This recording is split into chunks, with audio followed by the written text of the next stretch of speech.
시청자 여러분 안녕하십니까? 제21대 국회의원 선거 유성구 갑 선거구 후보자 토론회를 시작하겠습니다. 저는 사회를 맡은 한남대학교 마정미 교수입니다.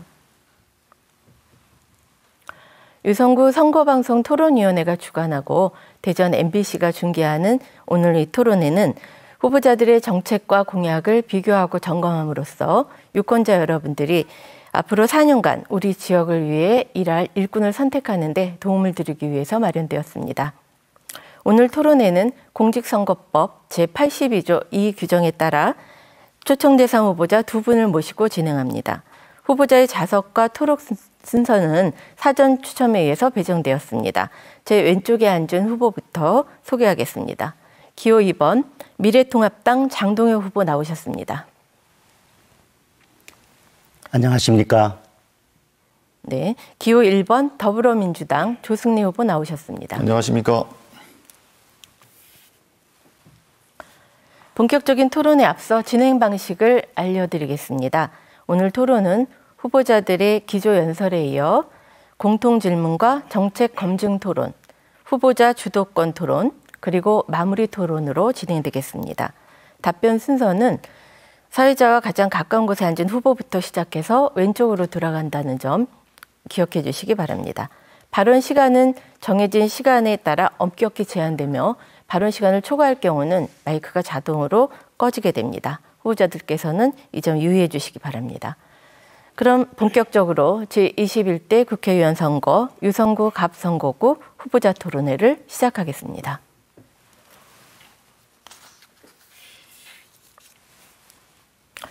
첫 번째 순서는 기조연설입니다. 각 후보자에게 주어진 시간은 1분입니다. 정해진 순서에 따라 기호 2번 미래통합당 장동혁 후보 먼저 기조연설 시작해 주시죠.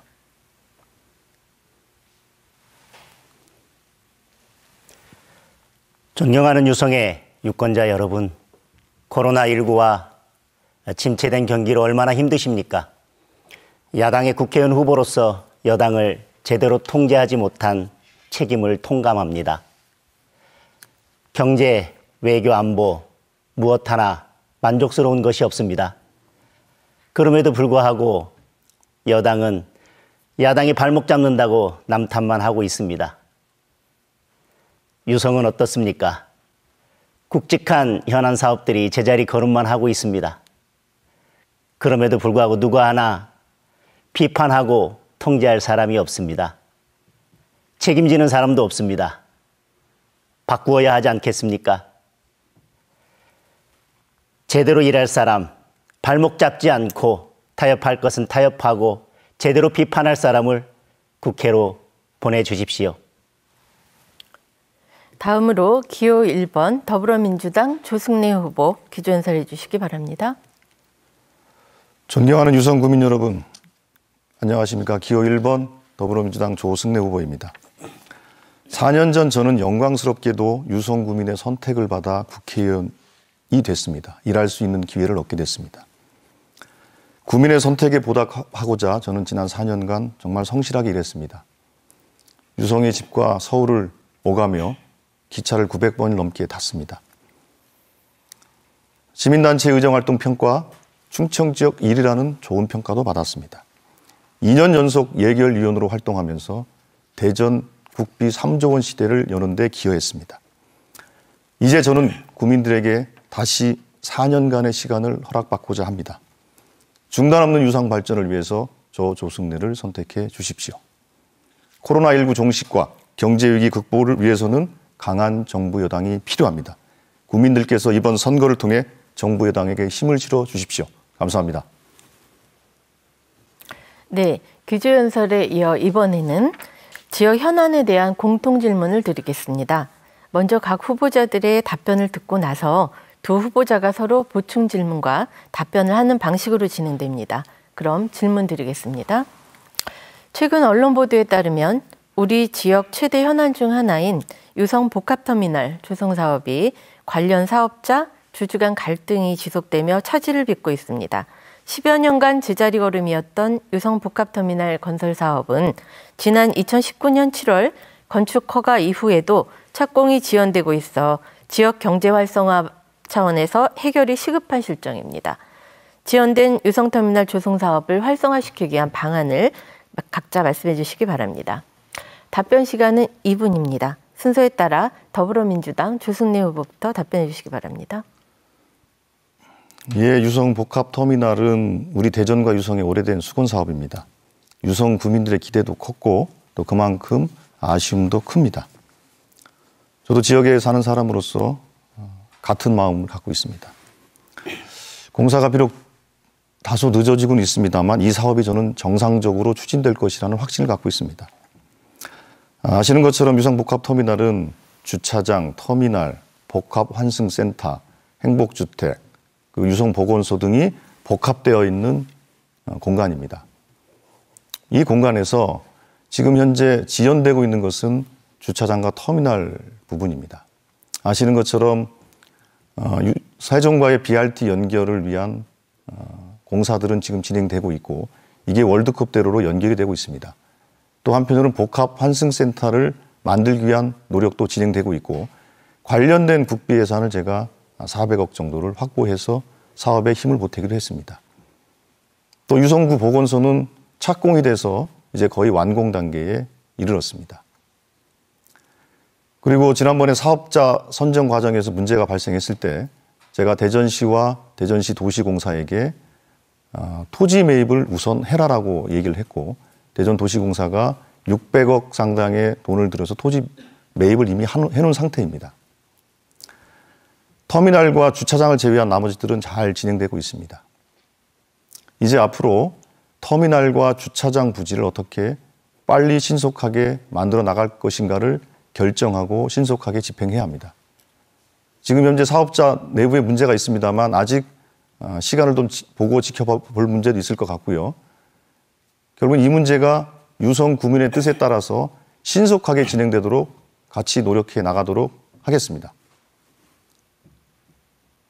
네, 다음으로 미래통합당 장동혁 후보 답변해 주시기 바랍니다.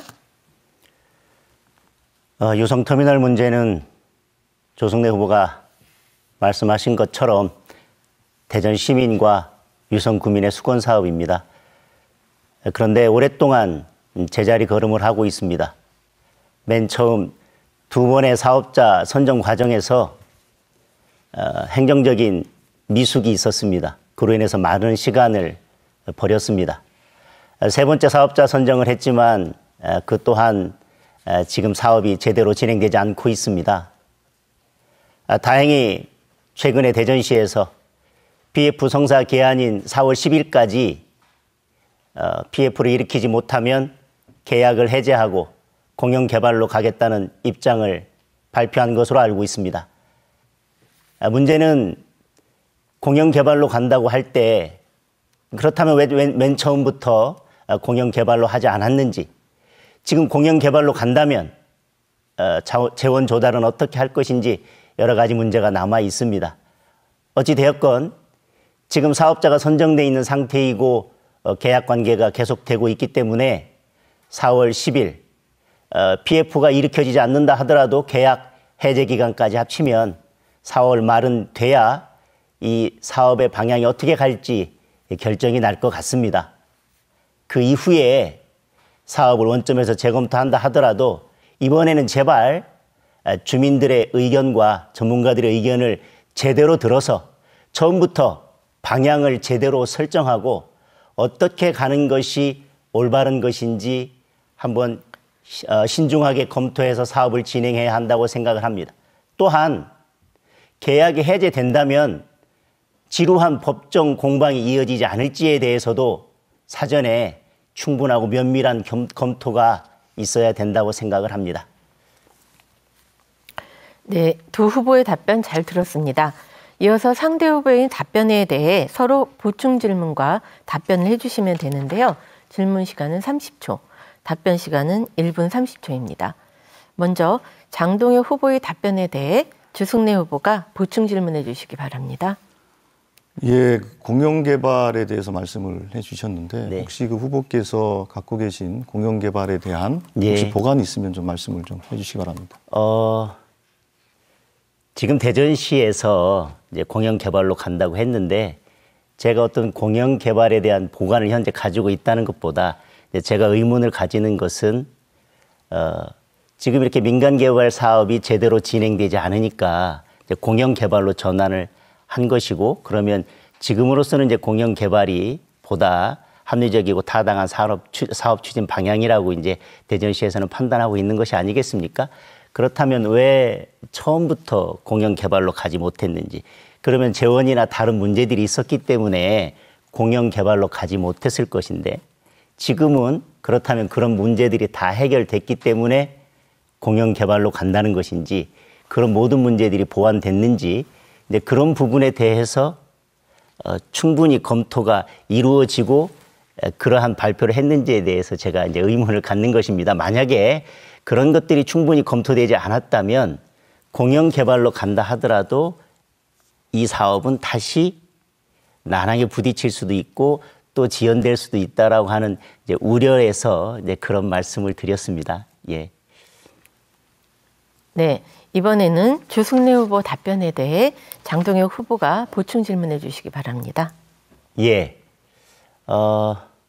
제가 이제 지금 제 의견을 말씀드리면서도 언급을 했는데, 지금 아까 조승래 후보께서 정상적으로 추진될 것으로 확신한다 이렇게 말씀을 하셨는데, 지금 여러 가지 문제가 저는 아직 남아있다고 생각을 합니다. 또 계약이 해제된다 하더라도 법적 분쟁으로 갈 가능성이 있고, 어떤 측면에서 그렇게 낙관하고 계신지에 대해서 좀 제가 묻고 싶습니다.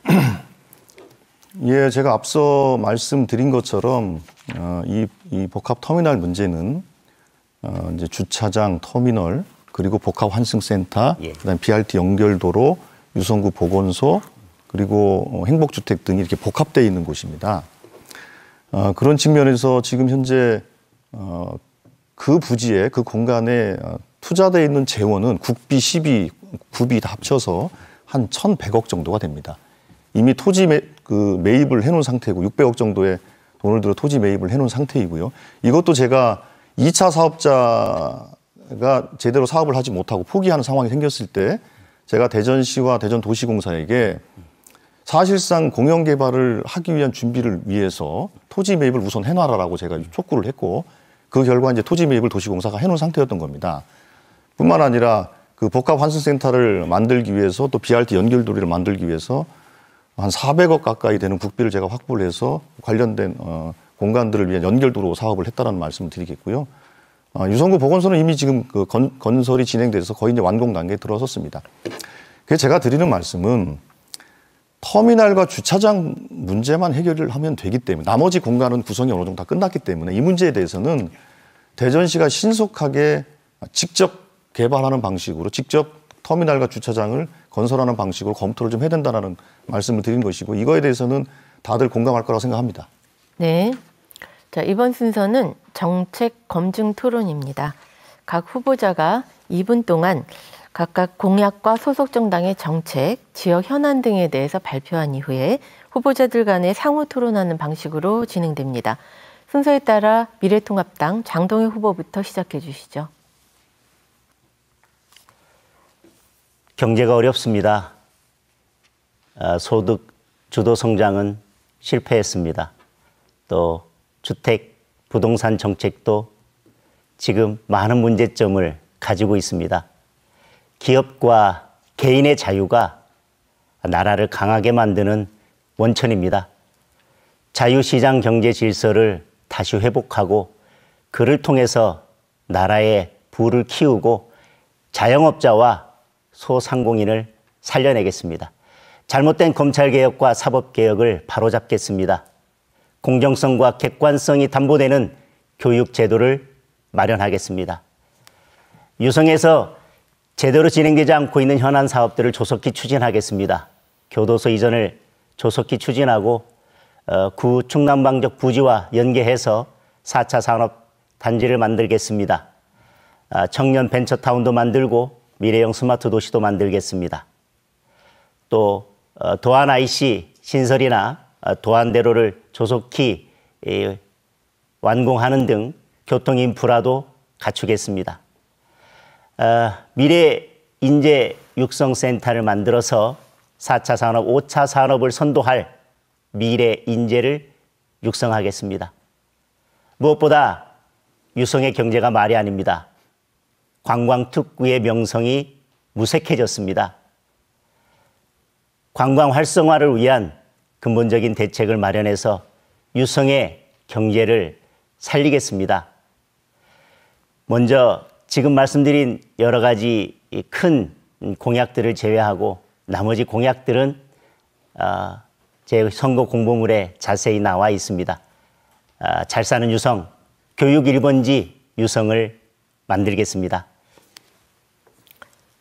네, 이제 장동혁 후보의 발언 내용에 대해 조승래 후보가 질문을 하고 장동혁 후보가 답변을 하시면 되는데요. 각각 2번의 질문과 2번의 답변 기회가 주어집니다. 질문 시간은 30초, 답변 시간은 1분 30초입니다. 시간 엄수해 주시고요. 조승래 후보 질문해 주십시오. 예, 유성은 참 여러 가지 자원들이 많이 있습니다. 그 자원을 잘 활용해서 지역경제 활성화를 위해서 노력하는 데에는 뭐 여야가 따로 없다고 생각을 합니다. 같이 노력을 좀 했으면 좋겠고요. 관련해서 아까 후보님의 말씀을 들어보니 제가 조금 빠진 내용이 있어서 한번 여쭙고 싶은데요. 우리 지역에는 수통골, 성북동 그리고 방동저수지 등 천연 자원을 갖고 있습니다. 예. 이 자원들을 활용해서 관광 명소를 하자라는 요구가 또 많이 있습니다. 예. 이것에 대한 보관이 혹시 있으신지요? 우선 유성의 경제를 살리고 관광 활성화를 위해서 뭐 여야를 떠나서 힘을 합치자는 말씀에 대해서는 전적으로 공감을 합니다. 그리고 좋은 말씀이라고 생각을 합니다. 지금 유성의 관광을 활성화시키기 위해서는 유성 온천 이 좁은 지역만 가지고 활성화시키기는 한계가 있다고 생각을 합니다. 그래서 지금 말씀하신 부분을 천혜의 자원을 이용해서 관광 명소로 만드는 것과 더불어서 지금 이제 서남부 지역에 건설할 여러 가지 산업단지나 벤처타운이나 스포츠 센터나 문화 체육시설 그 외에도 지금 복합터미널 주변에 만들어지는 시설 주변에 문화 콘텐츠 뭐 그런 것들을 더 확충하면서 유성 전체 그리고 그 유성을 벗어나서 서구까지 또 대전 전체를 아우르는 관광 자원을 한꺼번에 연결하지 않으면 유성 관광은 활성화되거나 다시 살아나기 어렵다고 생각을 합니다. 지금 말씀하신 부분은 참 좋은 아이디어라고 생각을 하고 역시 그 4년간 유성을 위해서 의정활동을 하시고 관광을 위해서 노력하신 의원님의 식견이 묻어나는 질문이라고 생각을 합니다. 예. 네, 조승래 후보님 보충 질문해 주시죠. 예, 칭찬해 주셔서 감사합니다. 예. 그리고 또 한 가지 여쭙고 싶은 것이 지금 이제 유성은 아시는 것처럼 이제 인구가 35만 명이 이제 다다랐고 급격하게 도시가 팽창하면서 상당히 쾌적한 정주 여건을 갖고 있음에도 불구하고 사실은 좀 부족한 부분들이 좀 있습니다. 그래서 제가 지난 4년간 교육, 문화, 체육 인프라를 좀 구축했습니다만 그래도 좀 부족한 부분들이 있어서 더 그 인프라를 구축을 해야 될 것 같은데 혹시 그런 그 소프트웨어 그 인프라 중에서 부족한 것이 어떤 것이 있다고 생각하십니까? 지금 교육에 관한 것을 말씀하신 교육이든 뭐든 교육이든 뭐든 네. 뭐 역시 그 질문하시는 게 이번 질문도 교육이 이 간사를 하신 연륜에서 묻어나는 좋은 질문이라고 생각을 합니다. 제가 미래인재 육성센터를 만들겠다고 한 것 자체가 앞으로 이제 4차 산업, 5차 산업을 이끌 인재들이 필요한데 이제 거기에서 4차 산업, 5차 산업을 이끌 인재들에게 필요한 체험시설이나 교육시설이 뭐가 필요한지 그래서 그 교육시설, 체험시설들을 갖추고 그것들을 뭐 예를 들면 뭐 AR 체험이라든지 미래 산업 또 미래 인재들에게 필요한 시설과 아울러 그것들을 운영할 소프트웨어 그리고 그 외에 미래 인재들에 대한 교육 프로그램 뭐 여러 가지 것들을 한꺼번에 아울러서 시설과 프로그램과 소프트웨어와 콘텐츠들을 한꺼번에 집적시켜 놓은 것을 제가 미래인재 육성센터라는 말로 이렇게 명명을 해놨습니다. 거기에 구체적으로 어떤 것들이 앞으로 더 필요하게 될 것이고 또 4차 산업, 5차 산업을 선도할 인재들에게 어떤 소프트웨어가 필요할지는 조금 더 지혜를 모아 나가야 될 것이고 아직까지 그런 부분에 대해서 다 제가 갖추었다라고 말하기는 어려울 것 같습니다. 네. 자, 다음으로 이번에는 더불어민주당 조승래 후보께서 역시 2분 동안 공약과 소속 정당의 정책 그리고 지역 현안에 대해서 발표해 주시기 바랍니다. 예, 저는 지난 4년간 유성의 미래를 위해서 노력했고 유성 발전을 위해서 많은 계획들을 세웠습니다. 저는 유성의 미래를 위한 구상은 크게 두 가지입니다. 첫 번째로는 아까 말씀 나눴습니다만 유성을 관광명소로 만드는 겁니다. 첫 번째로 온천관광특구를 다시 활성화시키는 겁니다. 온천관광특구는 과거의 그 영광을 다시 재현하기 위해서 온천관광지구를 현대화시키고 또 국제화해야 합니다. 그런 측면에서 저는 지난 4년간 노력했던 여러 가지 노력들의 성과를 기반으로 해서 온천지구를 국제온천관광지구로 만들어 나가겠습니다. 그래서 국가사업을 유치하도록 하겠습니다. 두 번째로는 우리 지역의 천연 자원들을 활용해서 관광명소로 만드는 노력들입니다. 저도 이미 이 문제와 관련해서는 지난해 연구 용역을 통해서 관광명소로 만들기 위한 연구 용역 작업들을 다 진행을 했고 그것을 구체화하기 위한 작업들이 또 유성구에서 현재 진행을 하고 있습니다. 그걸 통해서 방동, 저수지, 성북동, 그다음에 수도권으로 이르는 그 일대를 관광명소로 만들기 위해서 노력하겠습니다. 그리고 유성을 미래의 인재들이 모이는 미래의 시범도시로 만들겠다는 겁니다. 유성은 대덕특구, 충남대, 카이스트, 한밭대 등 아주 좋은 대학들이 있습니다. 인재가 많이 모여 있습니다. 이 인재들이 만들어내는 다양한 연구개발의 성과들이 이곳 유성과 대전에서 연구되고 실증되고 사업화돼서 그것 자체가 일자리를 만들고 미래를 보여주는 도시로 만들어 나가겠다. 그런 측면에서 외국의 유수한 기업과 연구자들이 이곳 유성에 와서 글로벌 테스트베드로 미래의 시범도시로 육성하는 것이 저의 유성구에 대한 비전입니다. 네, 더불어민주당 조승래 후보의 발언 내용에 대해서 미래통합당 장동혁 후보와 질문, 답변 시간을 갖겠습니다. 역시 질문 시간은 30초, 답변 시간은 1분 30초입니다. 장동혁 후보 질문해 주십시오. 조승래 후보께서 아까 연설에서도 말씀하셨지만 의정활동을 참 잘하신 것으로 평가받고 있다는 것을 저도 잘 알고 있습니다. 그럼에도 불구하고 이제 한 가지 묻고 싶은 것은 대전교도소 이전이 문재인 대통령의 공약이기도 하고 또 지역 국회의원으로서 힘써야 될 부분이기도 한데 그건 지금 잘 안 되고 있습니다. 4년간 그 부분을 위해서 어떤 일을 하셨는지 궁금합니다. 예, 대전교도소 이전 문제는 잘 안 되는 게 아니라 잘 진행되고 있습니다. 예, 그동안 대전교도소 이전에 대한 요구는 사실은 오래된 수건 사업이었습니다. 제가 지난번 대통령 선거 때 문재인 대통령 후보의 정책 부본부장을 하면서 문재인 대통령의 공약으로 대전교도소 이전 공약을 채택하게 했고 그 결과 대전교도소 이전 계획은 확정이 됐습니다. 확정이 돼서 이전을 좀 계획 준비를 하고 있고요. 현재 진행 상황을 보면 그 대전교도소를 이전하기 위한 실무적인 책임은 이제 LH공사가 이걸 하게 돼 있는데 LH공사가 현재 교도소를 어떻게 이전할 것인지 또 이전하게 되면 기존의 이제 대전교도소 터를 어떻게 개발할 것인지에 대해서 현재 그 계획을 좀 수립하고 있는 단계입니다. 이런 계획들이 수립돼서 이게 정부 내부의 절차를 거쳐서 기재부의 심의나 심사를 받는 과정들을 거치게 됩니다. 이런 과정을 통해서 대전교도소 이전이 진행이 될 겁니다. 그래서 지금은 계획이 확정이 됐고 이전을 위한 작업들이 하나하나 착실하게 진행되고 있다는 말씀을 드리겠고 또 한편으로 제가 그 법무부에 용역비를 세워서 대전교도소 이전을 위한 구체적인 용역 계획까지도 세워져 있는 상황이기 때문에 차질 없이 진행될 것이다. 그렇게 말씀드리겠습니다. 네, 시간이 짧습니다만 함축적으로 질문하고 답변해 주시기 바랍니다. 장동혁 후보 보충 질문해 주시죠. 조승래 후보의 공약 중에 유성 관광 활성화시키겠다는 말씀을 하셨습니다.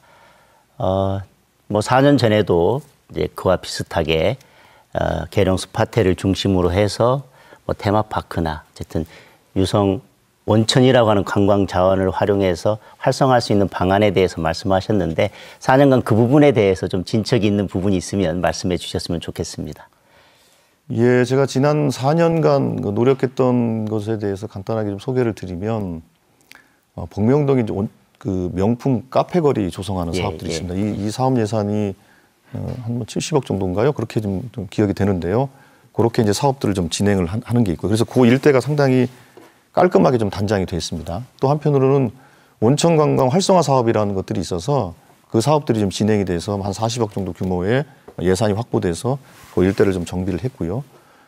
이제 곧 착수가 될 겁니다만 대학로 충남대 정문부터 유성 온천역까지를 샹젤리제 거리로 만드는 노력이라든지 이런 작업들을 이제 하나하나 진행을 했다라는 말씀을 드리겠고요. 계룡 스파텔 문제에 대해서는 제가 국방부 장관, 그다음에 육군 참모총장을 두세 차례 만나가면서 이렇게 좀 얘기를 하고 있습니다.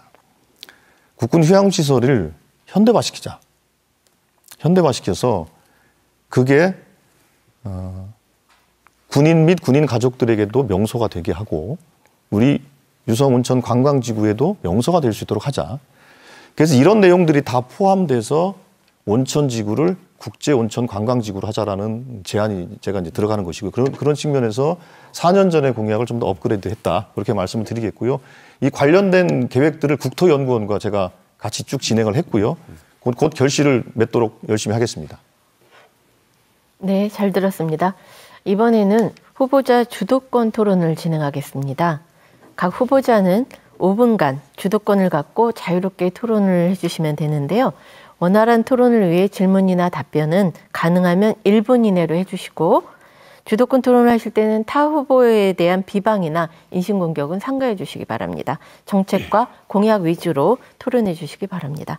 그럼 더불어민주당 주승래 후보부터 시작해 주십시오. 예, 우리 후보님께서는 이제 교육 문제에 대한 관심이 참 많으신 것 같아서 반갑기도 하고, 예. 그래서 그 부분과 관련된 질문을 먼저 좀 드리고 싶은데요. 네.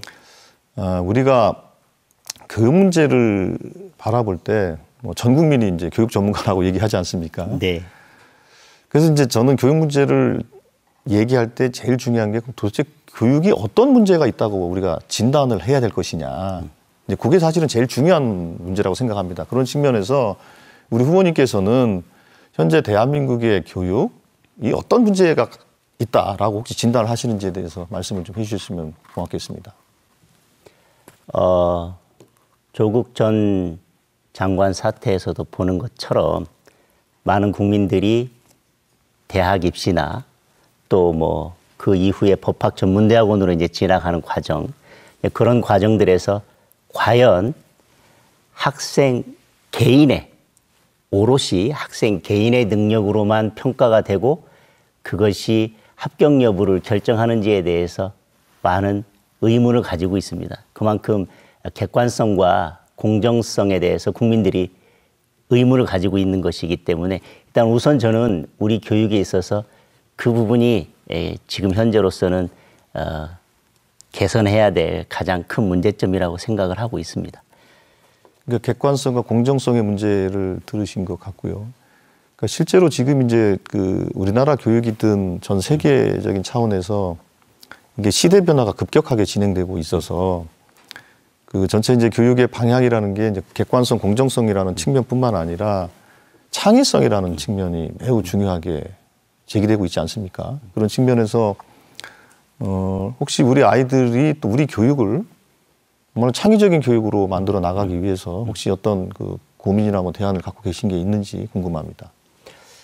지금 말씀하신 것처럼 공정성과 객관성을 담보하면서도 창의성을 키워나가야 된다. 그것을 중요시해야 된다고 하는 부분에 대해서는 저도 100% 공감을 합니다.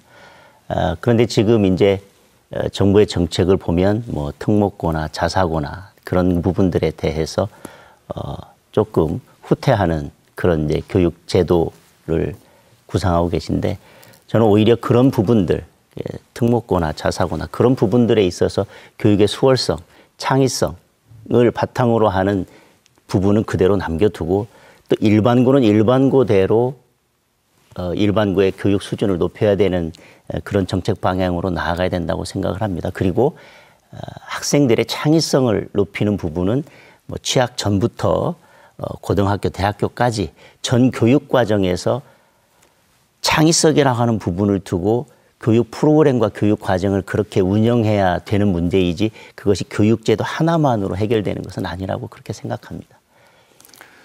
예, 그래서 저는 이제 그렇게 생각합니다. 이제 우리 아이들이 그렇지 않습니까? 이제 수업을 이제 나갈 때 진도 나간다고 하지 않습니까? 예. 진도 나가는 것이 보면 이제 반 단위로 진도가 나가잖아요. 예. 근데 그게 이제 반 단위로 진도가 나가다 보니까 그 사이에 있는 어떤 아이들은 조금 더 빨리 가는 아이들이 있고 어떤 좀 천천히 가는 아이들이 있는데 그래서 저는 이제 앞으로의 우리의 그 교육 경쟁이라는 것이 어느 학교를 갈 것이냐를 결정하는 교육 경쟁보다는 우리 아이들에게 어떤 교육을 시킬 것인가 문제로 조금 좀 패러다임을 좀 바꿨으면 좋겠어요. 그런 측면에서 우리 그 후보님 말씀하신 것처럼 이제 일반고를 어떻게 잘 육성할 것인가가 저는 상당히 중요한 화두라고 생각을 하고 있고요. 그 내에서 그 고등학교 내에서 다양하고 창의적인 교육들이 이루어지도록 하고 그 다양하고 창의적인 교육의 핵심은 바로 학생 하나하나에게 두어지는 방향으로 그렇게 교육이 좀 진행돼야 되지 않나 이런 싶은 생각을 갖고 있습니다.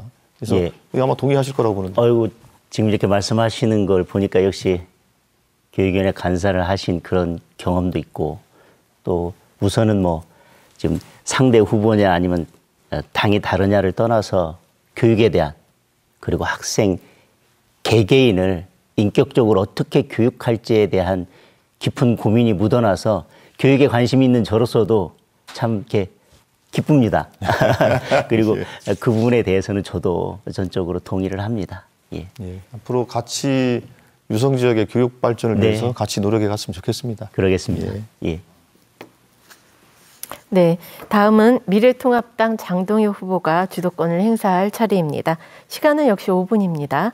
장동혁 후보 시작해 주십시오. 우리 사회에서 조국 전 장관은 정의로운 지식인이라는 그런 이미지를 가지고 있었습니다. 그러나 어느 순간 그 이미지가 입시 비리 의혹이나 각종 의혹들로 인해서 좀 무색하게 됐습니다.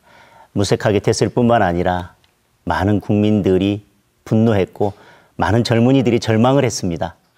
그럼에도 불구하고 잘못을 인정하지 않고 마지막 법무부 장관으로서 물러날 때에도 검찰개혁을 위해 불쏘시개 역할을 다 했다는 말로 마지막 인사를 대신했습니다. 그런데 지금 청와대 공직비서관을 했던 모 인사나 전 더불어민주당에 관여했던 인사들이 열린민주당이라고 하는 비례정당을 만들면서 조국을 되살려내겠다라고 하는 말씀들을 하고 계십니다. 국민들이 아니라 조국을 되살려내겠다고 하고 있습니다. 이 부분에 대해서 우리 또 조 후보께서는 어떤 생각을 가지고 계신지 제가 말씀을 듣고 싶습니다. 예, 그 뭐 특정한 정당에서 그 어떤 그 공약이나 정치적 뭐 발언이나 또 행보들을 하는지에 대해서는 사실은 뭐 저는 저희 더불어민주당의 구성원들이 아니기 때문에 그 문제에 대해서 제가 뭐 이래라 저래라 뭐 말씀드리는 건 좀 적절치 않은 것 같고요. 저도 사실은 그런 부분에 대해서 뭐 흔쾌히 동의하고 그런 측면이 아닙니다. 그런 측면에서는 제가 뭐 말씀을 드리겠고요. 근데 우리 사회가 그 조국 장관 문제와 관련해서 상당한 그 홍역을 또 치렀지 않습니까? 또 예. 치르고 있고 지금은 그런 이제 청문회부터 시작을 해서 뭐 100만 건이 넘는 언론 보도들이 나왔고 그 과정에서 국회나 뭐 언론이나 시민사회에서 또 정치적 공방들도 많이 있었습니다. 그리고 지금은 이제 사법적인 절차에 넘어가 있는 상태 아니겠습니까? 예. 그러면 저는 이제 훨씬 더 잘 아시겠지만 이 사법적인 절차가 들어가면 사법적인 절차를 저는 존중하고 그 결과가 어떻게 나오느냐에 따라서 그거를 수용하면 된다고 저는 생각을 하고 있습니다. 그리고 그 부분에 대해서는 그 재판이 상당히 장기화될 가능성도 있겠습니다만 그 부분은 저는 이제 사법적인 판단에 맡기는 것이 좋다 이렇게 보고 있습니다. 예, 그 정도 듣겠습니다. 예, 그 질문을 이어 나가겠습니다.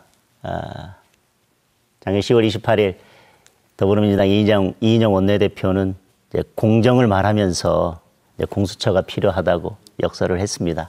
그래서 공수처법이 통과가 됐습니다. 근데 그 이후에 이제 결과를 보면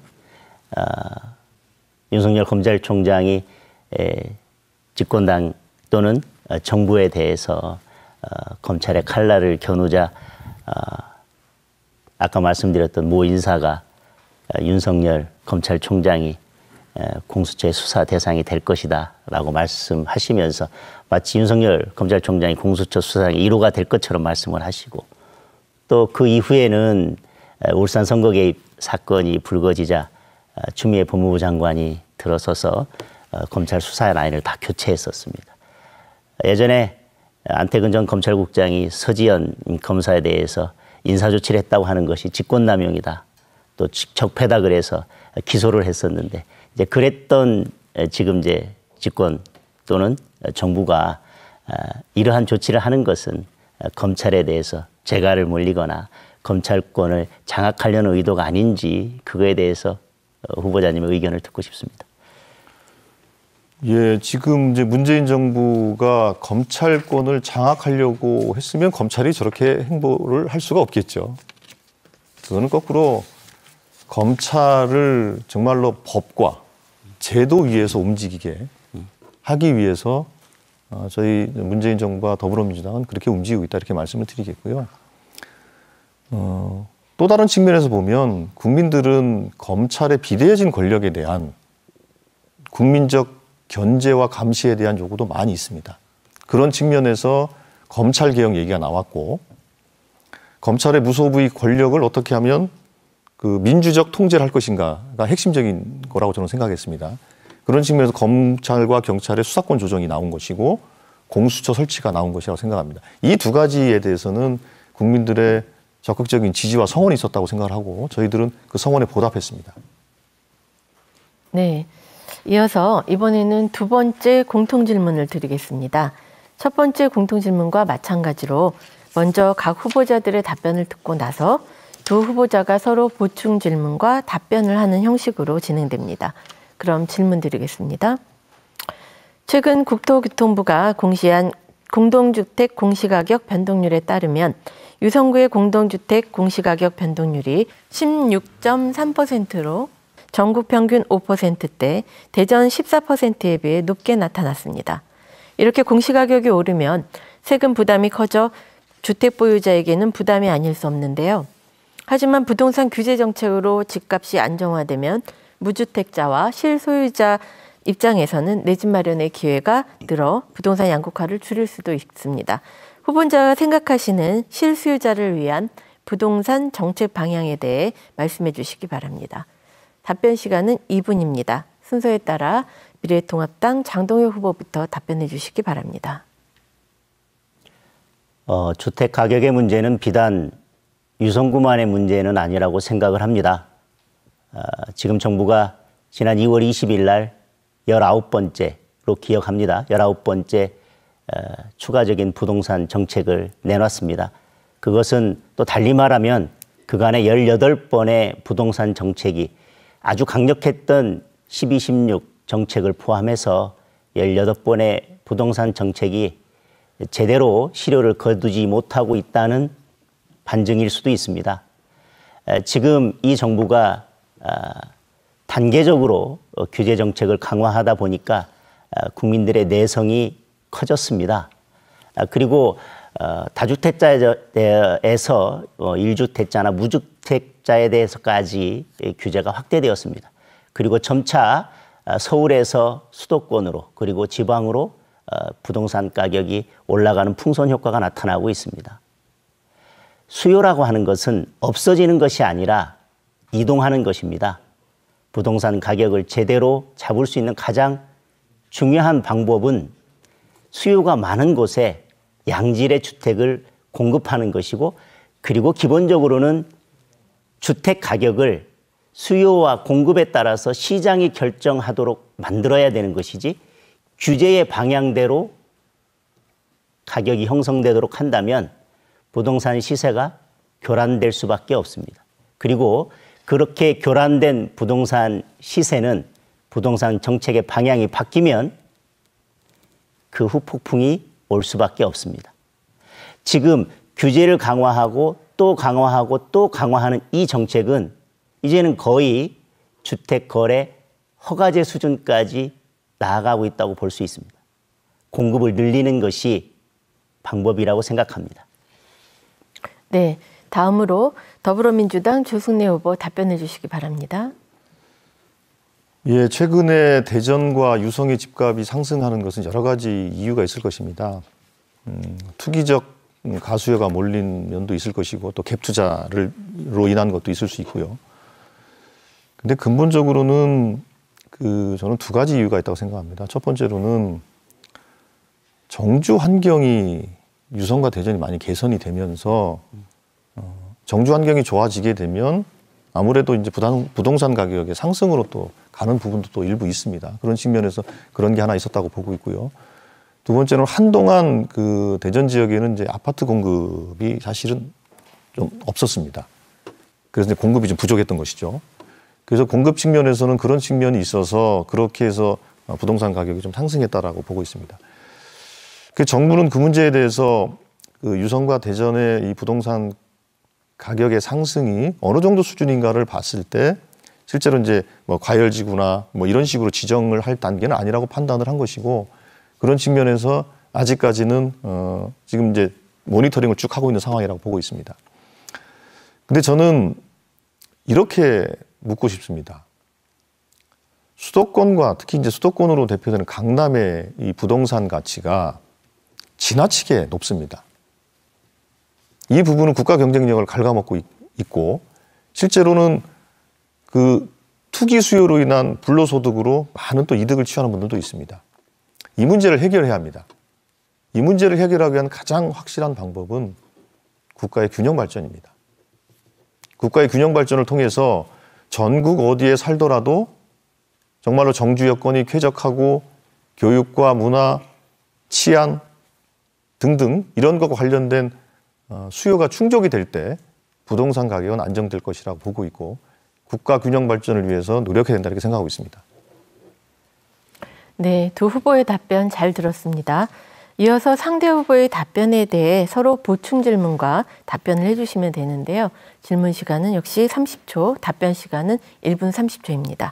먼저 조승래 후보의 답변에 대해 장동혁 후보가 보충 질문해 주시기 바랍니다. 지금 말씀하신 균형 발전 부분은 저도 참으로 공감하는 부분입니다. 어쨌든 부동산 정책에 대해서 이제 그런 말씀을 하신 거에 대해서 참 탁월한 견해라고 생각을 하시고요. 그러면 이제 지금 균형 발전을 말씀하셨는데, 지금 이제 이 정부의 부동산 정책은 거래를 제한하거나 세금을 뭐 이렇게 많이 물린다고 하는 건데, 균형 발전에 대한 보관이 있는지 제가 묻고 싶습니다. 예, 문재인 정부와 더불어민주당은 균형 발전을 위해서 추가적인 공공기관 이전을 준비하고 있습니다. 얼마 전에 국회에서 통과됐습니다만 대전과 충남을 혁신도시로 지정하는 국가균형발전특별법이 통과되지 않았습니까? 그거에 따라서 대전과 충남도 공공기관이 이전할 수 있는 그런 기회가 열리게 된 겁니다. 그렇게 이제 준비를 하고 있다는 말씀을 드리겠고, 또 한편으로는 국가가 균형되게 발전되기 위해서는 각 지역마다 정말로 특성화된 산업정책이나 노동정책이나 경제정책을 펴나가야 됩니다. 그래서 그 문재인 정부와 더불어민주당은 지자체가 자기들의 계획과 노력을 가지고 지역을 성장시킬 수 있는 그런 계획들을 세우면 그거를 지원하는 방식으로 그렇게 좀 변경을 하고 있다는 말씀을 드리겠고요. 또 한편에는 각 지역마다 예를 들면 대전 같은 경우에는 우리가 바이오 메디칼 규제개혁 특구로 지정되지 않았습니까? 그런 것처럼 특성화된 산업을 가지고 규제를 풀어서 지역 경제를 활성화시킬 수 있는 그런 아이템을 제시하면 중앙정부는 그걸 가지고 심사를 해서 승인하는 이런 구조로 좀 바꿔나가고 있습니다. 그래서 공공기관의 추가 이전 그리고 지역의 산업 구조와 경제를 지역의 특성에 맞게 바꿔나가는 것 이런 노력들입니다. 네. 자, 이번에는 장동혁 후보의 답변에 대해서 조승래 후보가 보충 질문해 주시기 바랍니다. 예, 이제 박근혜 정부 시절에 소위 말해서 초이노믹스라는 게 있었지 않습니까? 초이노믹스라고 해서 대출을 많이 권장을 했습니다. 그렇죠. 그렇죠. 대출을 많이 권장을 해서 집을 사라. 그렇게 이제 권고들을 했고, 그래서 그때 이제 그 부동산 가격이 상당히 좀 유동적이었습니다. 근데 그 결과 주택으로 인한 가계부채가 급등했습니다. 이거에 대한 대책이 있으신가요? 아까 말씀드린 것과 연결이 된다고 생각을 합니다.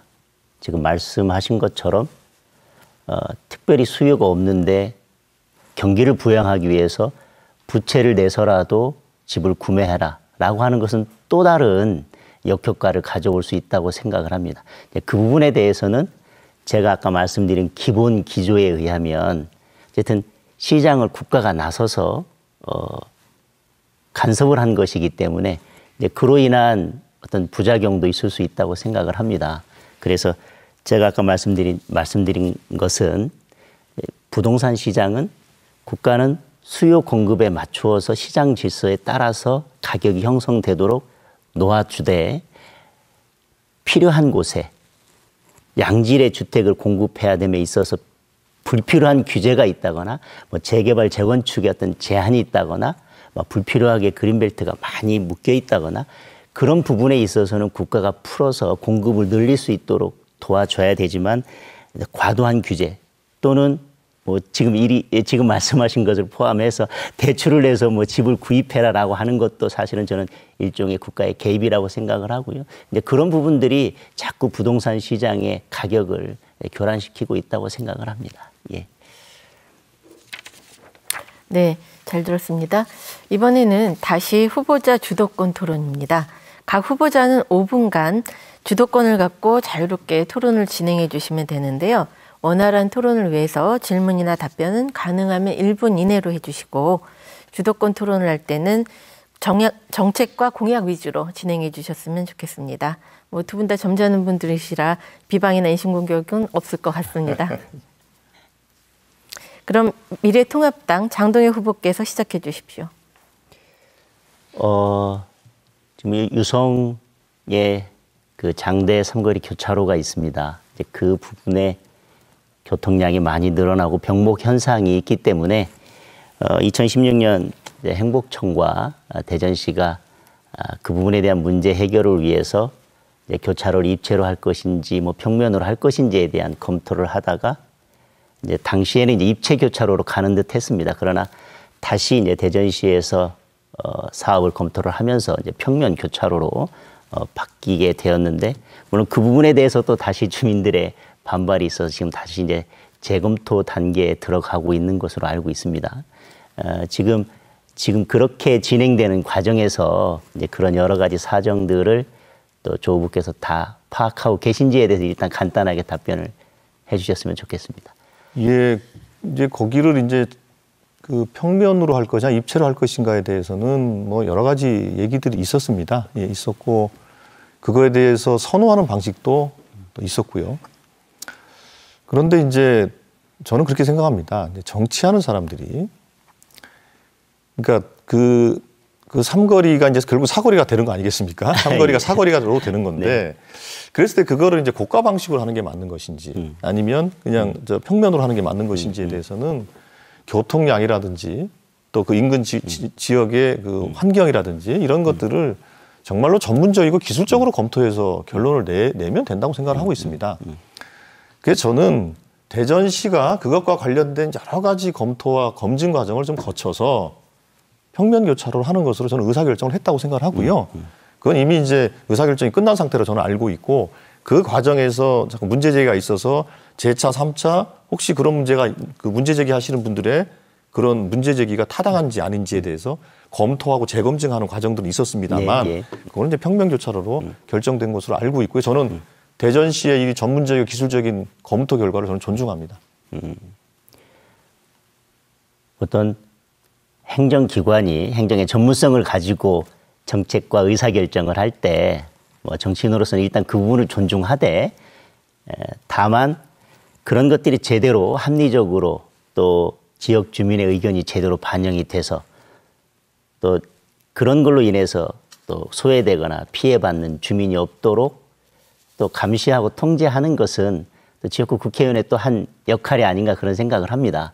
그래서 그런 의사결정 과정에서 대전시에게만 모든 것을 맡겨둘 것이 아니라 또 지역구 국회의원으로서의 나름대로 역할이 있다고 생각을 하는데 그런 과정에서 지역 주민들의 의견이 다 이렇게 반영되고 어느 누구의 그 이해도 이렇게 소외되지 않도록 하는 노력을 기울이신 것이 있다면 제가 뭐 어떤 노력들을 해오셨는지 제가 듣고 싶습니다. 예, 그거는 뭐 제가 숱하게 진행을 했고요. 제가 그 대전시장 선거가 끝나고 나서 제가 대전시장 허태정 시장의 인수위원장을 했습니다.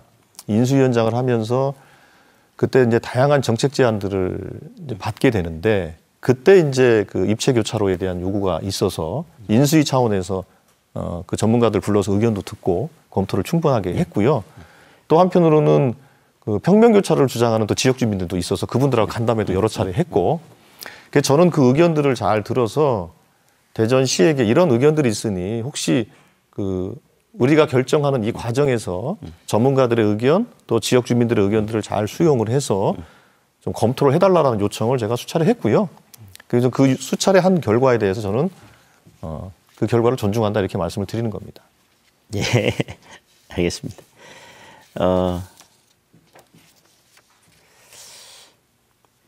뭐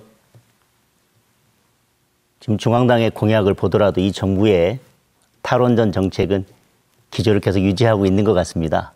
그 부분에 대한 후보자님의 의견을 좀 듣고 싶습니다. 저는 원전에 대해서 그 신앙적인 탈원전이냐 아니면 원전을 유지하냐에 대해서 신앙이나 혹은 또 이데올로기화 안 됐으면 좋겠어요.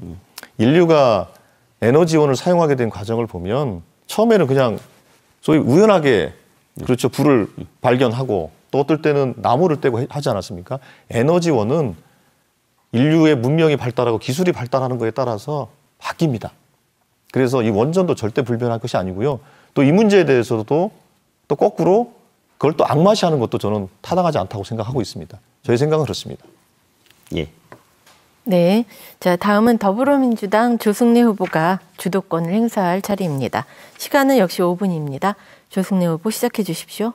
예, 저도 이번에는 뭐 지역 문제 가지고 한번 말씀을 좀 나눠볼까 합니다.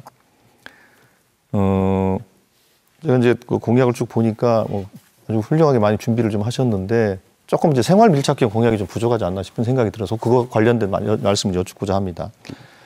최근에 이제 학하, 계산, 뭐 덕명이 일대가 인구가 많이 늘고 앞으로도 또 많이 인구가 늘 겁니다. 네. 그래서 그 실제로 인구가 늘다 보니 이제 행정, 복지, 뭐 치안 등등 여러 가지 그 요구가 있습니다. 그래서 제가 뭐 복용 파출소를 거기에 이제 신설을 한 겁니다. 네. 그런데 그럼에도 불구하고 상당히 많은 그 부족함들이 있어서 저는 그걸 이제 분동을 해가지고 동사무소를 새로 설치하는 공약을 제가 건 바가 있습니다. 네, 네, 네. 혹시 그 학하, 계산, 고 일대에 대한 혹시 그 지역 공약을 갖고 계시는 좀 간단하게 설명을 좀 해주시죠. 역시 뭐 4년간 유성을 위해서 이렇게 열심히 의정 활동 해오신 것을 바탕으로 한 질문이라고 생각을 합니다. 어쨌든 제가 현실 정치에 뛰어드는 것이 얼마 되지 않았고 뭐 유성 지역에서 살았다 하더라도 뭐 법관으로서 살면서 사실 유성의 어떤 현안이나 파악하는 것은 뭐 지금 조승래 후보보다는 제가 부족할 수밖에 없다고 생각을 합니다.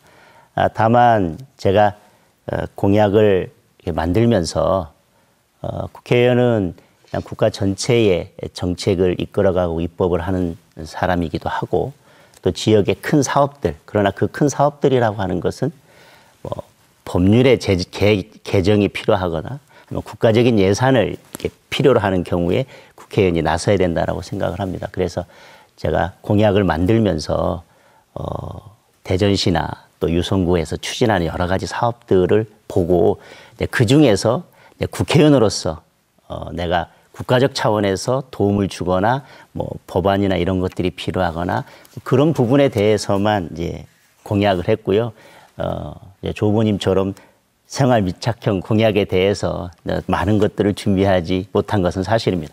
다만 말씀드릴 것은 국회의원으로서 필요한 자질은 이제 지역의 현안 문제를 파악하는 것도 매우 중요합니다. 그런데 지역의 현안 문제를 파악하는 데 들어가는 노력이 10이라면 그것을 해결하는 데 필요한 시간과 노력은 90, 100 이상이라고 생각을 합니다. 제가 부족한 생활 밀착형 공약들은 당선이 된다면 계속해서 의견을 듣고 의견을 수렴하고 어떤 것이 문제인지 계속 파악해 나가고 그런 부분에 대해서 노력하고 힘써 나가겠습니다. 어쨌든 뭐 현재로서는 우리 조 후보님이 준비하신 것보다는 생활 밀착형 공약이 부족하다고 하는 것은 제가 말씀을 드리겠습니다.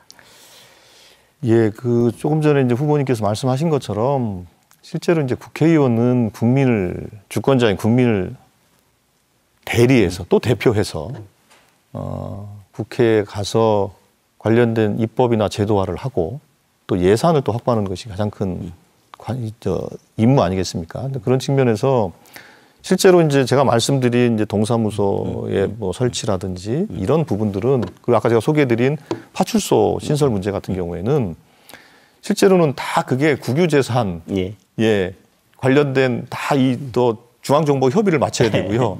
그 다음에 파출소 같은 경우에는 경찰청, 그 다음에 기획재정부 등과 협의를 해서 국비를 또 확보해야지 가능한 거고요. 그리고 동사무소 같은 것도 마찬가지입니다. 동사무소 같은 경우에도 관련된 절차를 행정안전부와 협의해서 결정을 해야 되기 때문에 그거는 국회의원이 당연히 해야 될 일이라고 생각을 합니다. 그런 측면에서 지금 이제 학화 계산동 일대의 그 지역 주민들의 불편함이 있기 때문에 그거에 대해서는 아까도 말씀드린 것처럼 더불어민주당과 미래통합당이 지역에서 어차피 같이 우리가 정치를 하면서 지역 발전을 위해서 노력하는 것이니까 같이 좀 힘을 좀 모았으면 좋겠다 이런 말씀을 좀 드리겠습니다. 참 좋은 말씀입니다. 이게 지역의 현안에 관해서는 뭐 구청장, 시장, 국회의원이 어느 당에 소속했느냐 여부를 떠나서 꼭 필요한 부분들에 대해서는 힘을 합쳐 나가야 되는 것이 기본 자세라고 생각을 합니다. 뭐 조 후보께서도 그렇게 의정 활동을 해오셨다라고 생각을 하고 제가 만약 당선되더라도 지역의 현안에 관해서는 구청장, 시장 그 어느 누구라도 힘을 합쳐서 지역의 현안을 우선적으로 해결하는데 힘을 쏟을 것이라는 말씀을 드리도록 하겠습니다. 예, 이상 마치겠습니다. 네, 잘 들었습니다. 자, 이제 주도권 토론에 이어서 세 번째 공통 질문으로 들어가겠습니다. 두 후보자께서 강조하셨던 유성온천 활성화 방안입니다. 최근 코로나19 등으로 인한 투숙객 감소로 유성에 있는 100년 전통의 한 호텔이 한 달간 문을 닫았습니다. 유성온천 지역은 오랜 역사와 전통을 가진 관광지이지만 대형 숙박시설이 폐업하는 등 지속적으로 쇠퇴하고 있어 우려의 목소리가 매우 높습니다. 유성온천을 활성화하고 이를 지역경제 발전으로 이어지게 할 수 있는 구체적인 방안이 무엇인지 말씀해 주십시오. 자, 답변 시간은 2분입니다. 순서에 따라 더불어민주당 주승래 후보께서 먼저 답변해 주시기 바랍니다. 예, 온천지구가 쇠퇴한 것이 아니냐라는 걱정들이 있습니다. 또 사실 또 일부 그런 면도 타당한 지적이라고 생각합니다. 90년대 관광특구로 지정되면서 정말로 불야성을 이뤘던 온천관광지구가 지금은 많이 변했습니다.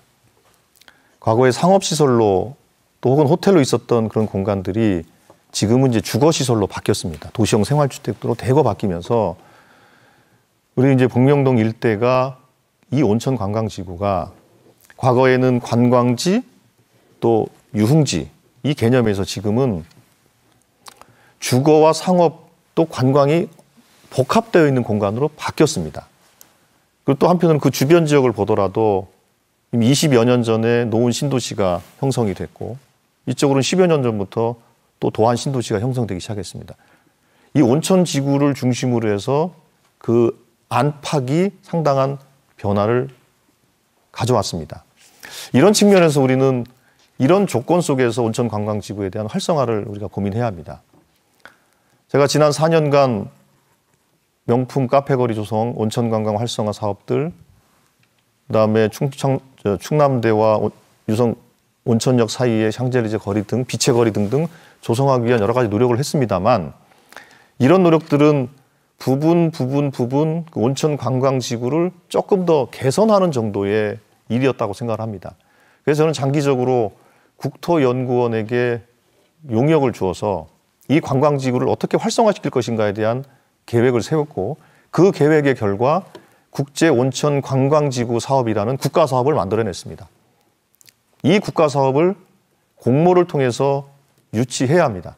저는 유치가 될 것이라고 확신을 하고 있고, 이걸 통해서 우리 온천관광지구를 활성화해야 된다고 생각합니다. 네, 다음으로 미래통합당 장동혁 후보 답변해 주시기 바랍니다. 공약을 발표할 때도 말씀을 드렸지만, 유성은 온천이라고 하는 관광 상품을 특화한 관광특구라는 명성이 무색해졌습니다. 지금 가족 중심 체류형 관광으로 관광 트렌드가 바뀌고 있지만, 유성 관광 지역은 그러한 트렌드를 따라가지 못하고 있습니다. 교육과 소비, 건강이라는 세 가지 욕구를 모두 만족시킬 수 있는 그런 관광으로 바꾸어야 합니다. 그러기 위해서는 저는 큰 틀에서 관광 활성화를 위한 재검토가 필요하다고 생각을 합니다.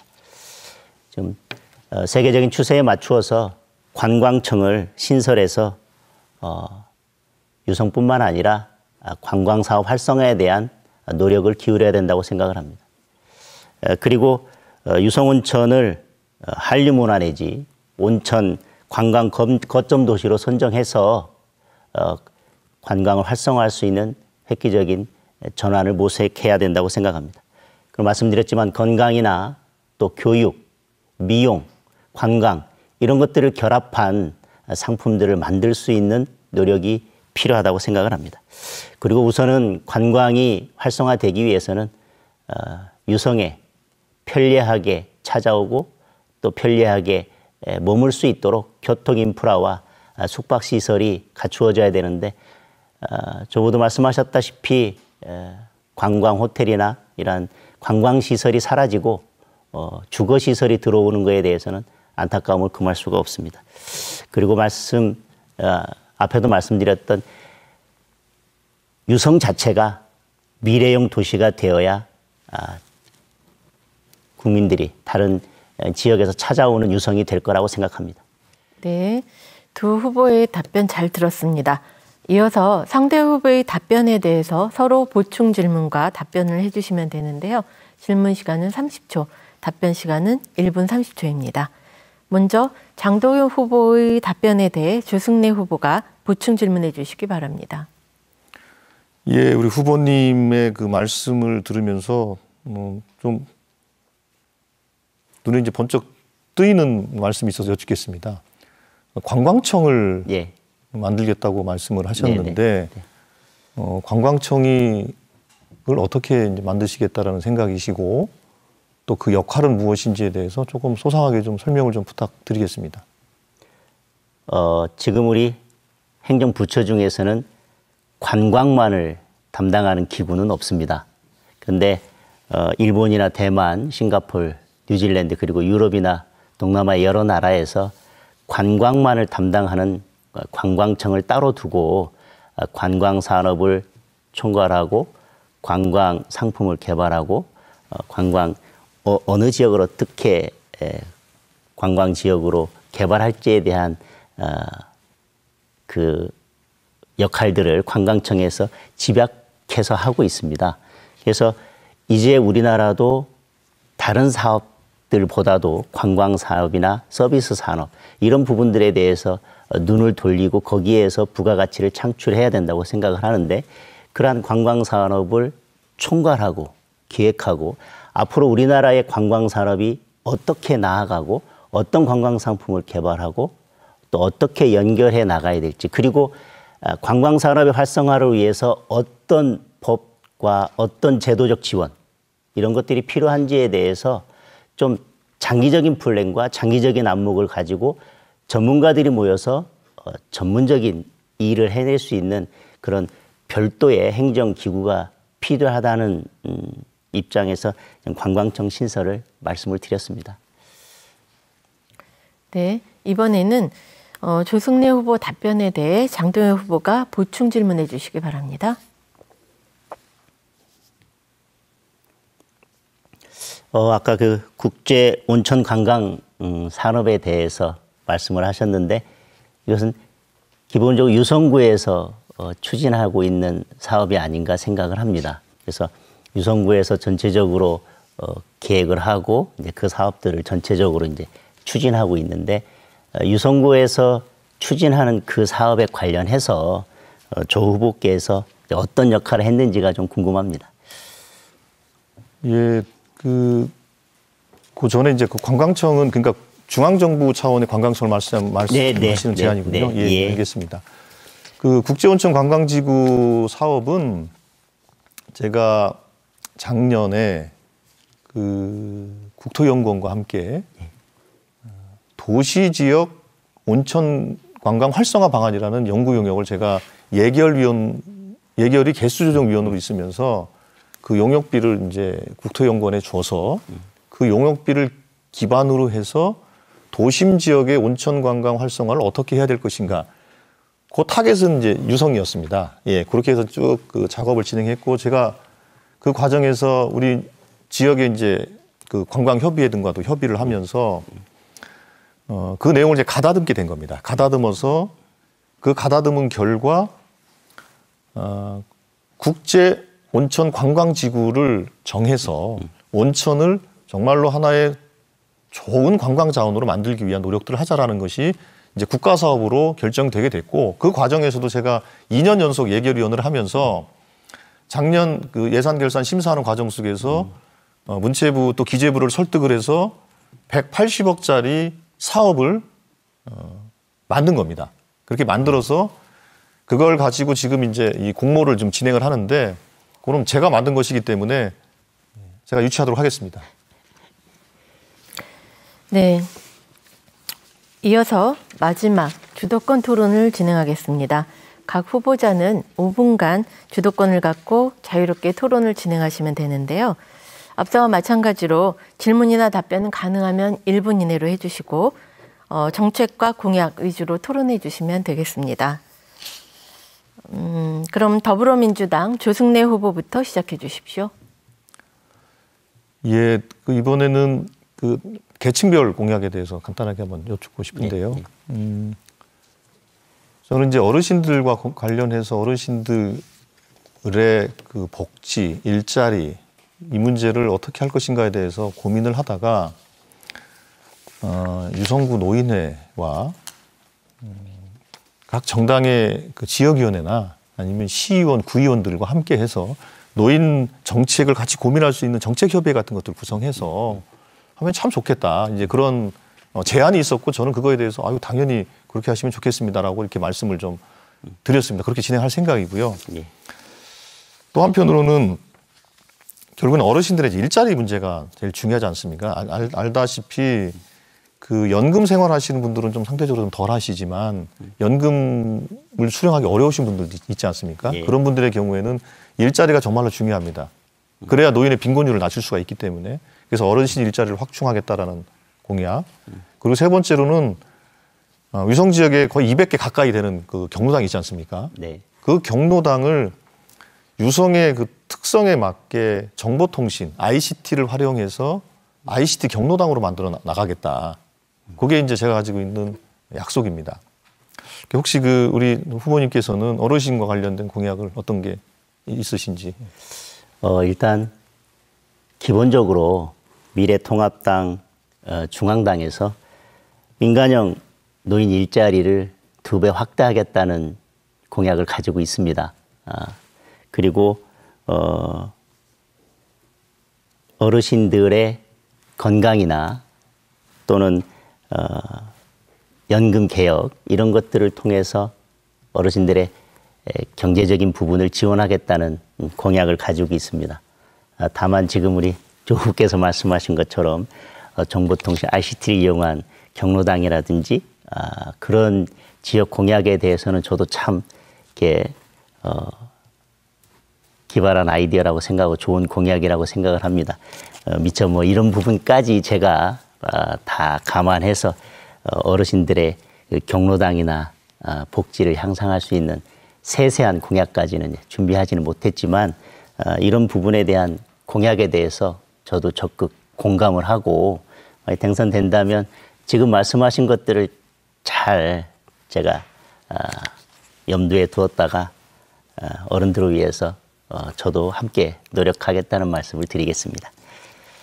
예, 그 조금 전에 중앙당 공약에 민간형 노인 일자리 2배로 확대하겠다, 확충하겠다 이렇게 말씀을 하셨는데 제가 그 예결위원으로 2년 연속 일을 하면서 그 지금 미래통합당, 그 전신인 자유한국당 이분들하고 계속 논쟁했던 주제 중에 이 노인 일자리 문제가 있었습니다. 네.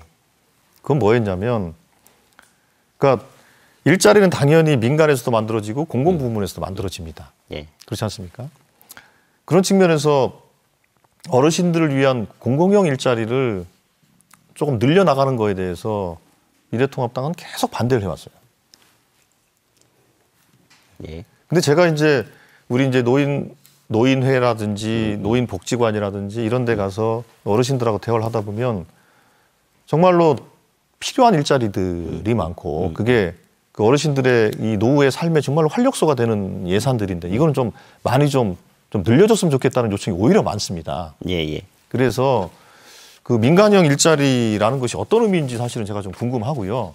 민간형 일자리를 늘리는 건 당연히 저도 공감하고 해야 된다고 생각을 하니까 요 민간형 일자리를 늘리는 게 어떤 내용인지는 좀 궁금하고요. 또 공공형 일자리를 늘리는 것에 대해서도 미래통합당도 좀 자세를 좀 바꾸는 게 어떤가 싶은 생각이 듭니다. 민간형이든 공공형이든 어르신들의 일자리를 늘리는데 힘을 합쳐야 된다는 데 대해서는 저도 공감을 합니다.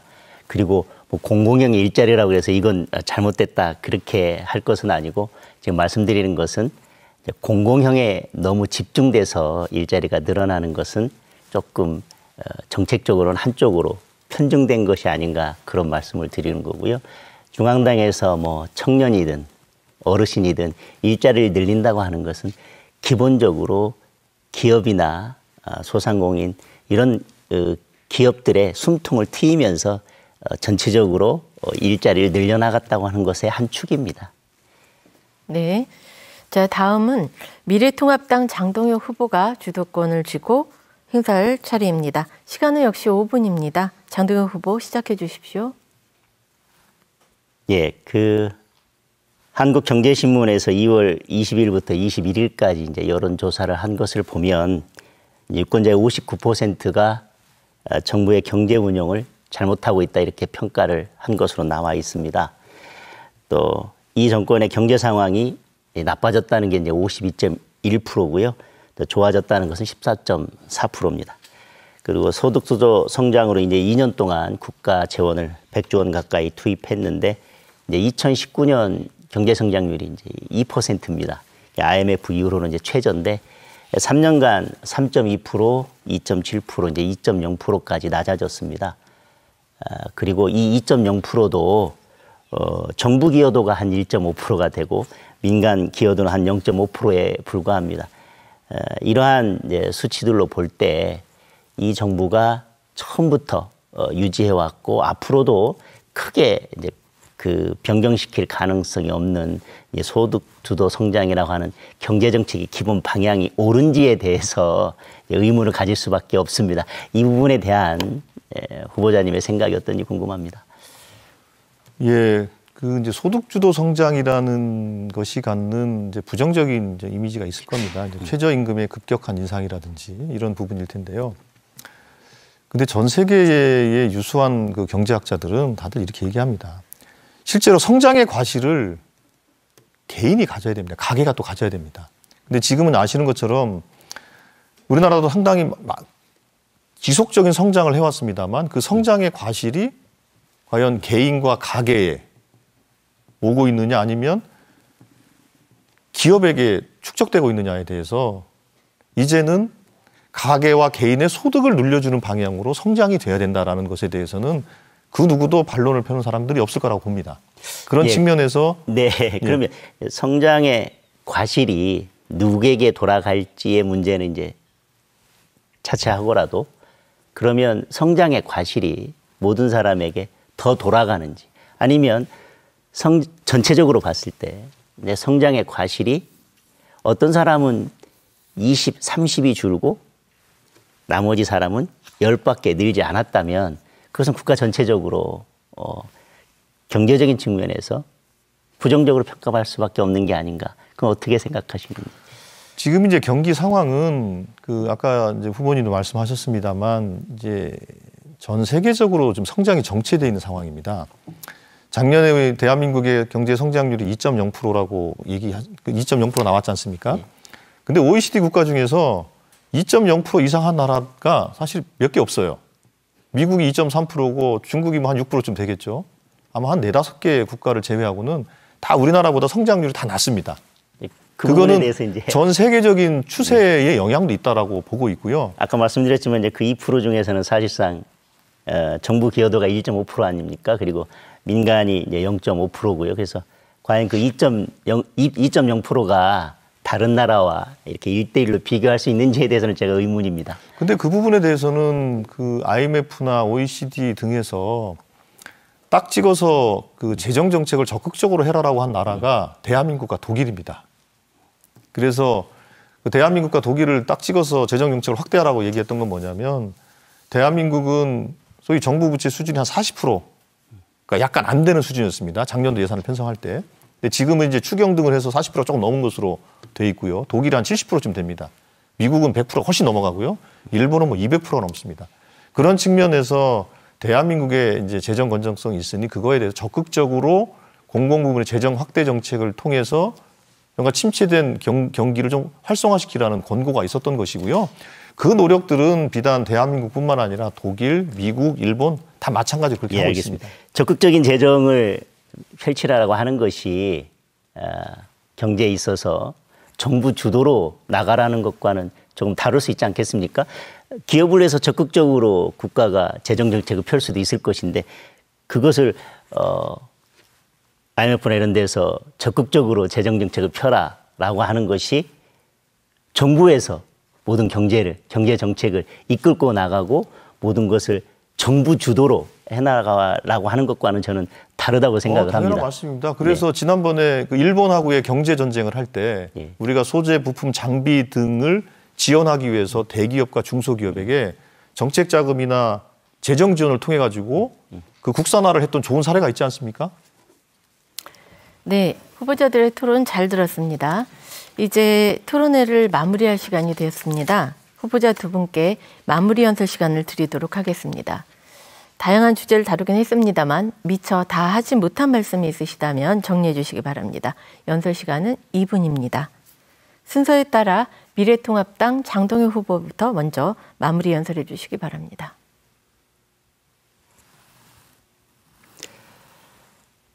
존경하는 유성의 유권자 여러분, 경제가 어렵습니다. 그러나 많은 사람들은 코로나의 안개가 거치면 경제는 더 어려워질 것이라고 예상을 하고 있습니다. 이 정부가 소득 주도 성장을 중요한 경제 정책으로 삼고 지금까지 왔지만 경제는 계속 하락을 면치 못하고 있습니다. 그럼에도 불구하고 집권 여당은 이 정부에 힘을 실어달라고 말하고 있습니다. 코로나가 거치면 우리나라는 그동안 경험해보지 못했던 어려운 경제 상황에 부딪히게 될 것입니다. 지금 그럼에도 불구하고 정부 여당에 힘을 실어달라고 하는 것은 중학교 수학 문제도 풀지 못하면서 고등학교 수학 문제를 잘 풀 수 있다고 이야기하는 것과 마찬가지입니다. 유성은 또 어떻습니까?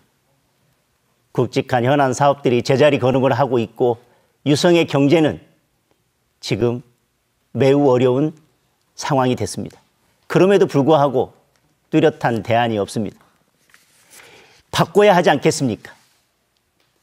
이 나라도 바꾸고 유성도 뭔가 새로운 계기를 찾고 새로운 인물이 나서서 바꿔야 하지 않겠습니까? 발목 잡는 것이 아니라 국민의 편에 서서 국민을 위해서 국민이 원하는 것이라면 합리적으로 비판하고 국민을 위한 것이라면 서로 협치하면서 대한민국을 올바로 세우고 잘 사는 유성, 교육 1번지 유성을 만들어 가겠습니다. 감사합니다.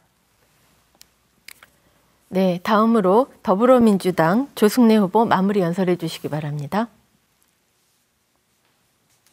예, 사랑하는 유성 국민 여러분, 오늘 토론 잘 보셨습니까? 이 토론을 통해서 저는 지난 4년간 제가 해왔던 일, 그리고 제가 계획하고 준비했던 일에 대해서 부족하나마 말씀을 드렸습니다. 이제 앞으로 4년을 준비해야 합니다. 제가 계획하고 준비했던 일들이 하나하나 결실을 맺고 실현될 수 있도록 최선을 다하겠습니다. 지금 코로나19로 많이 어렵습니다. 대한민국은 코로나19라는 바이러스와는 전 세계가 경탄할 정도로 잘 싸우고 있습니다. WHO에서는 대한민국의 방역 모델을 표준 모델로까지 생각하고 있습니다. 이 모든 게 국민들의 단결된 힘과 협력 때문에 가능했을 것입니다. 이제는 그 단결된 힘을 코로나19로 인한 경제 침체와 싸워야 합니다. 이 경제 침체는 대한민국만의 문제가 아닙니다. 전 세계가 직면해 있는 문제입니다. 이 문제를 해결하기 위해서는 두 가지 노력이 필요합니다. 대한민국 내부가 단결하고 위기를 극복할 수 있는 단결된 힘을 모으는 것과 전 세계 사람들이 같이 또 어깨를 맞대면서 문제를 풀어야 합니다. 결국 위기를 극복하는 힘은 국민들의 단결된 힘입니다. 이 단결된 힘이 약화되지 않도록 대통령과 정부 여당에게 힘을 실어주십시오. 저희들이 이 위기를 국민들과 함께 극복해 나가겠습니다. 저는 이번 선거 캠페인을 위기 극복을 위한 캠페인으로 만들어 가겠다고 약속드렸습니다. 앞으로도 그렇게 할 것입니다. 우리 희망을 가지고 서로 힘을 모아 나가십시다. 저와 더불어민주당을 지원해 주십시오. 네, 지금까지 유성구 선거방송토론위원회가 주관하고 대전 MBC가 중계한 제21대 국회의원 선거 유성구 갑선거구 후보자 토론회를 함께 하셨습니다. 오늘 토론회가 두 후보자의 정책과 공약을 점검하는 데 도움이 되셨기를 바랍니다. 4월 15일 선거일에 여러분의 소중한 한 표 꼭 행사하시기를 바랍니다. 시청해주신 여러분 감사합니다.